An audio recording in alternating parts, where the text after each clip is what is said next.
Hey, what's going on, YouTube? It's been a long time, but I got another video for you. What if I told you, not only can you play Emmiracle's Chieftain and have like the easiness of the game completely at your fingertips, but we can take it up a notch. Take his Chieftain and let's go CI. Let's just jump right into it. I want to share this build with you and maybe you'll want to level up a character. All right, let's go. Okay, jumping right into it. This build farms Delve really well, farms Simulacrums very well, does ultimatums without even thinking about it. Harvest, not a problem. Expedition, whatever, any day of the week. It does not do like Legion, Blights, anything that doesn't necessarily hit you but keeps moving past you or is in stasis. Anything like that, don't do that. So, I mean, I could do Essences, I can do Beyond, I can do pretty much anything except like Legion and Blight. Those are like the two that I wouldn't do with this. I also wouldn't do Heist. That's more so because I don't like it. For leveling, you're just going to want to grab like whatever works for you. For anything Chieftain, go look through PoE Ninja, whatever. Go to Emmiracle's channel. Link will be down below for his Chieftain build. It's a life-based build. You need Bloodnotch, you need Immutable Force. So it might not be like League starter friendly, but you can get it done. You can absolutely get it done. Leveling's super easy. Even if you die a lot, who cares? We're going to be doing a lot of tough content with this. And unfortunately, deaths come with really hard content. So we're going to do that. You're going to do it too. Okay, let's jump into the most important part, right? So this is after you've leveled up. This is when you're ready to go CI. This is probably after you're going to be level 84. If you're good, you can do it before that. You just need good like ES, basically. Like, don't ever switch over to CI unless you have at least 4,000 ES. That's like a really like safe spot to be going over to CI, but it's not like tanky. You need a little bit more than that. Okay, let's talk about the gear. I'm using Dark Seer. This is probably your end game weapon. It's just gonna give you more levels. It's gonna give malediction for blinded enemies. Gonna give you some energy shield. Pretty good all around weapon. So get that when you can afford it. Until then, just use whatever you want. Really, just anything that's gonna give you, I guess, damage. That's the big thing for weapon, all right? Then your rares are gonna be really simple. You got 3 rares in the entire build. Okay, you got the helm, you got the ring, and you got the gloves. The only thing that really matters here is fill your reses, get as much energy shield as you can, and fill in whatever gaps. By the way, the ring is completely optional. You can use that entire slot for any ring as you want. Matter of fact, let's talk about rings real quick. I have 3 on me right now, and I want to talk about why I have them. And before you even start, I already understand the rarity debate in the comments and all that. Do what you want, right? I don't care if you use this ring or not. It's up to you. But for me, I'm using a rarity ring because I need more gold because I'm actually doing King's March and I needed a little bit of dex. So I kind of got those two, and I only wear this when I'm mapping. It does make a little bit of difference. Rarity only affects gold and uniques. Keep that in mind. So you may or may not want that or care about that. You probably don't if you're not doing King's March. So go put whatever ring you want in there. I've been playing for damage wise. I've been playing with Replica Emberwake. Now, I've used this in the past when I was doing Fire Burst. So I decided to just check it out and see if maybe it still does a little bit of damage. And it does. I happen to get lucky and get the implicit with discipline. You may not be able to find that, and that's okay. It's not needed. I just got it. Some of these things that I'm going to show you are just for glamour. Just know that this build is cheaper to get going than the life-based version and so much easier. We'll talk about the jewels and what I mean by that shortly. Let's keep moving on with the other ring. The last ring that you need, by the way, I only paid like maybe 10C for this Emberwake, and I think the Hateful Accuser was like maybe 20C. The Hateful Accuser is only for single target. We just want to curse that single target with Penance Brand, and every time they hit us, enemies are going to spawn, and we want to explode those enemies to get the ignite onto the boss and kill them very quick. You'll see that a little bit in the gameplay if you haven't already. I specifically use this for like Kosis and those really hard bosses. Most of them don't take that. So this is single target. This is for like group damage and just when I want ignites to go a little bit faster. Plus it gives me a chance to ignite as well. And this is just for mapping for a little extra gold. You can use other rare rings for more damage. You get fire damage, you can get more ES, you can get all kinds of things. You can get curses on hit, and then plus don't forget about your merc as well.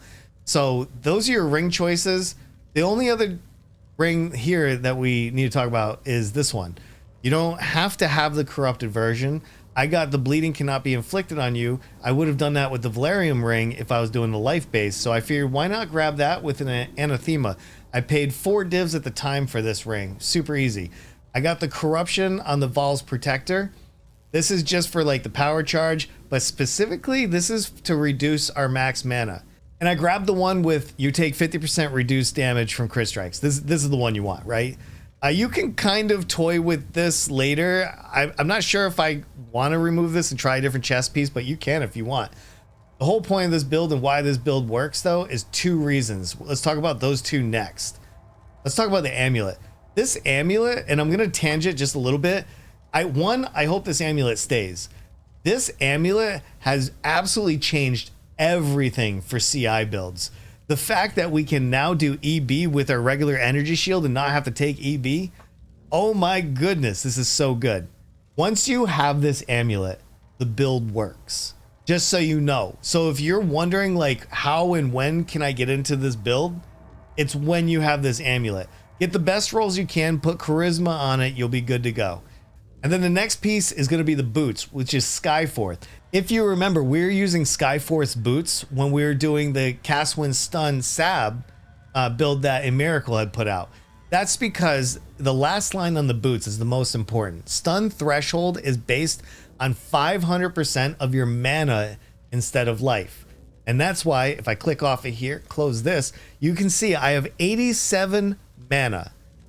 All right, and I only have 2 that's unreserved. So my stun is simply based off of that. Those boots are very important. That's why we don't use the Valerium. We don't need it because that's a life-based thing. Okay, and then the last pieces here is the Aegis Aurora. That's because we're scaling our armor. We're trying to get energy shield recovery because we don't have energy shield regeneration. The boots turn off any regeneration, so you don't need to use Zealot's Oath. It's not going to help you. Don't even worry about it. All right, so grab the shield, get as much armor as you can, and go with it. All right, let's talk about that last pesky thing called the Mage Blood. Up until about 3 or 4 days ago, I was not using a Mage Blood. I was still doing all the same content. I was still doing everything. There was no difference other than I put a Mage Blood on, I fixed my Flasks, and it did fix my decks a little bit, and then we moved on. You can do this build with a Bated Breath. Matter of fact, Bated Breath adds like 500 flat energy shield. Use it. Get a perfect one. They're like next to nothing. So grab those, rock that before you get the Mage Blood. The Mage Blood is more of a, hey, I'm not really that bad at the game, so I got a Mage Blood kind of thing, all right? You don't need it. The POB says a Mage Blood. Put whatever you want. A Bated Breath is perfect for that, and then move on. Okay, let's just jump right down to the next row, which is going to be our Flask. Get yourself a Cinder Swallow with Energy Shield Recovery. As I'm just showing this off, I have the worst possible rolls you can get on a Cinder Swallow, and the build still works. It only gets better from here. So get yourself the Energy Shield ones and just rock on. The rest of it is going to be your Ruby Flask. If you have a Mage Blood, you'll get +9 to max res if you have 70% increased effect. So just do it. It's easier to manage your max reses here with a Mage Blood versus on the jewels. You'll need more 2% fire res, max fire res jewels without it. So that's the only thing. So grab this.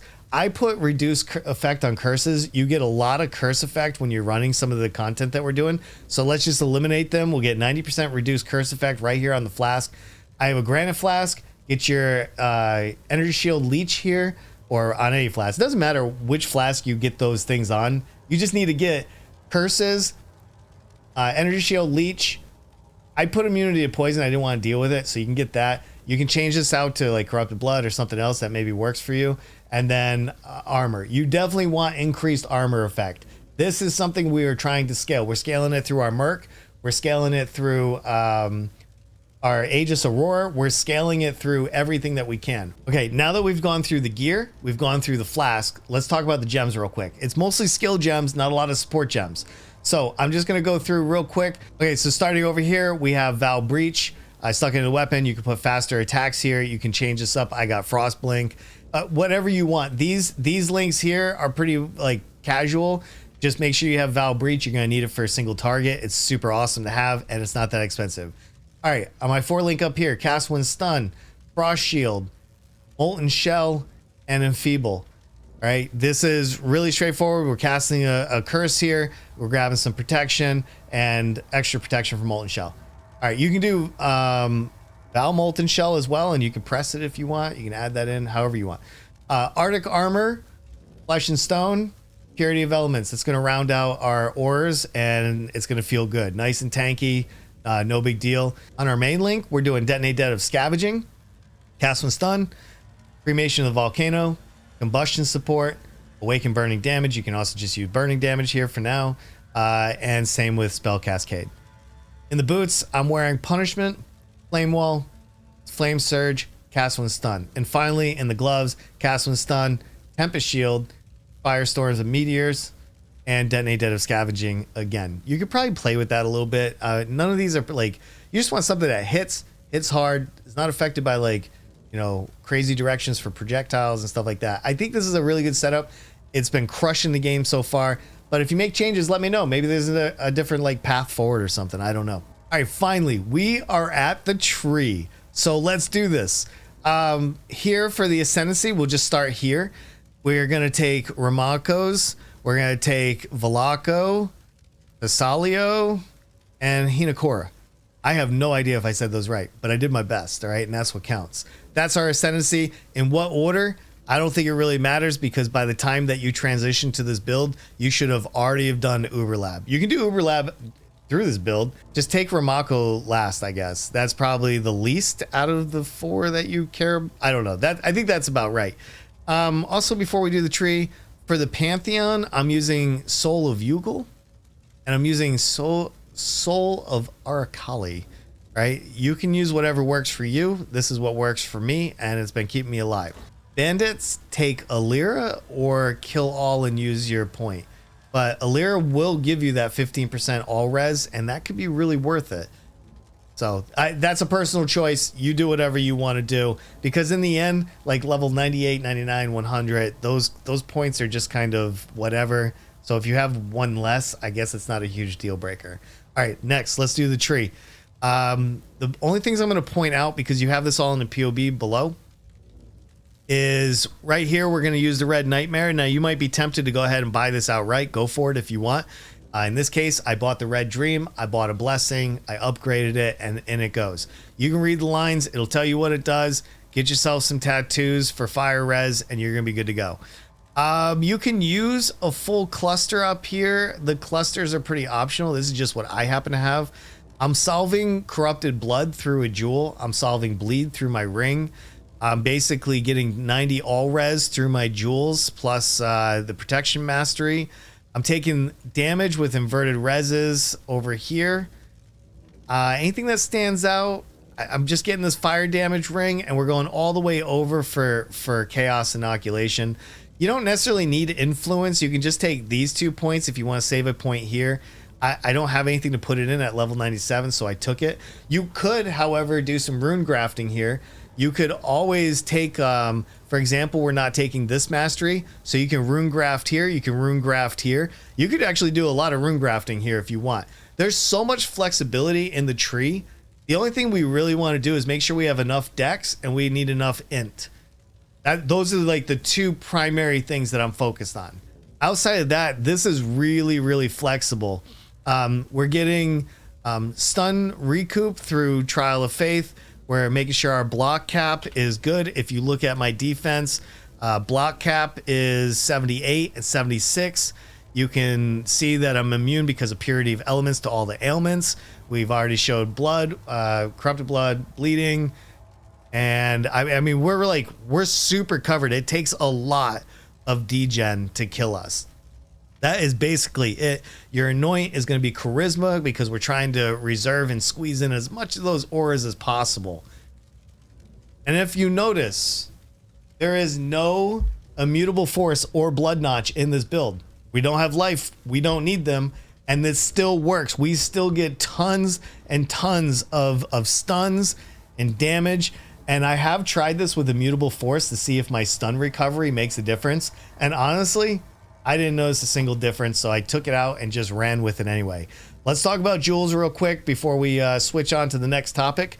I'm just using a lot of rares, basically. I'm just getting like fire damage in, and the most important part is the max fire res. So I have 2% over here, and then if you come over here, I have my Watcher's Eye, and then we have another jewel here. I only have 1% because I went Mage Blood. I did have a 2% jewel here, but I was able to reduce to 1% and put Corrupted Blood cannot be inflicted on you. So grab the best one you can. This is, again, is the Red Nightmare. But let's talk about the Watcher's Eye. You can do all the content without this Watcher's Eye. This Watcher's Eye is not necessary. This is a glamour Watcher's Eye. I paid 25 div for it. It's a double discipline. It's only a 2-liner, no big deal.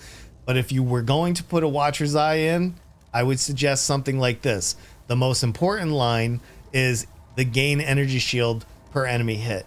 The percentage, not as important, so don't even sweat that, all right? Focus on the per enemy hit, best Watcher Eye, best line you're gonna get, and you can see if there's any other combos that'll work for you. Maybe, maybe not. All right, that's the tree, that's the Ascendancy, that's Pantheon, that's the Bandits. Let's finish off this video by just talking about like future upgrades. Let's talk about how the build feels. Let's talk about maybe the future ideas of it. Let's just jump into it. If I were to do some upgrades, I'd probably maybe make the tree a little bit more efficient. I'd probably take out this medium cluster because we're only using this for like area of effect. I would probably put in a large cluster, get my 2 jewel sockets in here. And other than that, the tree feels really good. It's in a good spot. These points up here for your fire damage, you could probably maybe move in for upgrades, maybe get this jewel socket down here if you want. Maybe you could come in here and grab this jewel socket somehow. I don't know. For the tree, there's really not many upgrades. There's not any jewels I would want to get necessarily off the top of my head. As far as this character goes, though, I want to get a Svalin, take the Aegis out, go ahead and get Lucky Block, and basically just become invincible. So yeah, I think Svalin's probably the only upgrade I have. I'm just going to use it to basically use it for like the harder ultimatums and stuff. So we'll see about that. I mean, it's not even needed. Literally, I could get level 100 and just crush the game without it. It's just more of another glamour upgrade, right? Just tell people I have Mage Blood and Svalin. Who wouldn't want to say that? All right, other than that, the rares, I can probably keep pushing just a little bit more energy shield. Maybe we get into 500 up here. Same with the gloves. I mean, all we're looking at is like res cap and big energy shield. Outside of that, I mean, I want to get a better Cinder Swallow and then maybe min-max a little bit. You know, maybe just get closer to a perfect amulet. Other than that, these upgrades are pretty open to whatever you want and what kind of content you want to do. Tips and tricks. The only thing I would suggest is making sure that you swap your ring for the nameless one when you have single targets, so like Kosis and anything. And if you're doing sim farming, make sure that like if Kosis and Omni come into the map, make sure you have as many like monsters around them so you can kill them as fast as possible. You do not want to leave Kosis last on like a round that has a huge fire res, for example. You may never be able to kill him without monsters. So just keep that in mind. This is just not really built for single target, but it can destroy any T17 bosses. It can destroy pretty much anything. Kosis is like the worst thing in the game. I've done all with this build. I've done them all. It doesn't matter. It just... They can't kill me, and it's just eventually I will kill them. Okay, I know this video got a little bit long, and I appreciate you hanging out. I think we've covered everything in the build, so let's like back out and we'll wrap this up. Okay, now that we've gone through the entire thing, I just want to say thank you for watching this video. If you liked what you saw and you want more content, whether it's Path of Exile or maybe something else that I do, please think about liking, subscribing, maybe leaving me a comment below. Hey, there's more videos to come in the future, and I'm even thinking about playing with Roadcraft. If you haven't seen that game, go check it out. It's like SnowRunners, but way better. And I'm gonna bring my friends along with me and try to make you some really good content. So if you like that, hopefully we'll see you in those future videos too. See you in the next one.